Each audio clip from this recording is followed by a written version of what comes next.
দেবী সরস্বতীর আরাধনার পূর্ণ লগ্নে মানবতার মহান বার্তা ছড়িয়ে দিতে আবারও এগিয়ে এলেন পশ্চিম মেদিনীপুরের বেলদা ক্লাবের সদস্যরা। অসহায় বাবা মার পাশে দাঁড়াতে এবার 12 জোড়া যুগলের বিয়ে দিলেন তারা। রাতে এই গণবিবাহ অনুষ্ঠিত হয় বেলদা ক্লাবের সরস্বতী পুজোর অনুষ্ঠান মঞ্চে। এবারের গণবিবাহ সম্পূর্ণ হয় মহিলা পুরোহিতদের পৌরোহিত্যে।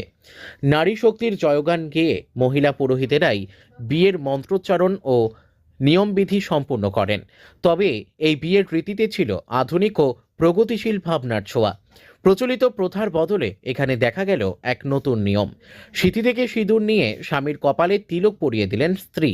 সেই সঙ্গেই পারিবারিক বন্ধনের এক আবেগঘন চিত্রও ফুটে ওঠে। পাত্রীদের ভাইয়ের ভূমিকা পালন করেন বেলদা ক্লাবের সদস্যরাই। তারাই বিয়ের পিঁড়ি ধরা থেকে শুরু করে সমস্ত লৌকিক আচার হাসি মুখে পালন করেন। নবদম্পতিদের আশীর্বাদ স্বরূপ ক্লাবের পক্ষ থেকে তুলে দেওয়া হয় দান সামগ্রী স্বরূপ উপহারও।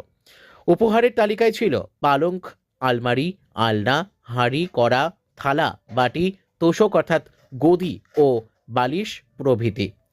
সেই সঙ্গেই নববিবাহিতা তরুণীদের স্বনির্ভর করার বার্তা দিয়ে তাদের হাতে তুলে দেওয়া হয় সেলাই মেশিনও।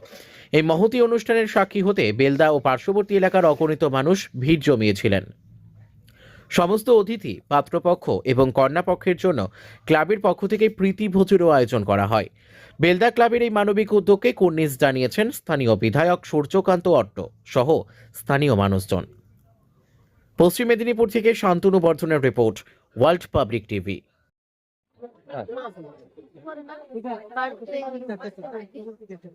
কজন আছে তোমরা বাড়িতে? ভাই বোন কজন? তিনজন। মানে এখানে বিয়ে করার কারণটা কি?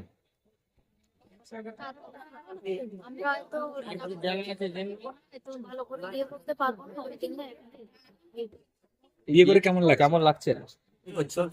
এবং এই বছর আমরা 12 জোড়া গণবিবাহ দিলাম।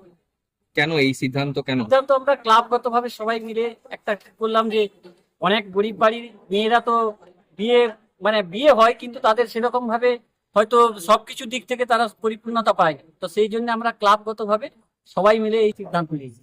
মানে এটা তো আমাদের খুব বড় পাওনা যে আমরা আজকে আমাদের জেলার বাইরে তথা রাজ্যের একটা জায়গায় স্থান করে নিলাম যে আমরা যে এই গণবিবাহ করি, এত বড় একটা অনুষ্ঠান করি, সেখান থেকে যে এই দম্পতি আসছে তারা যাতে আগামী দিনে ভালো থাকে এবং তাদের সবকিছু যাতে আমরা মোটামুটি লক্ষ্য নজর রাখতে পারি এইটা, এবং এর দ্বারা আমরা আরো জানাতে চাই যে আগামী দিনে আরো যারা আসবে তাদেরকেও আমরা এই বিবাহে সামিল করবো।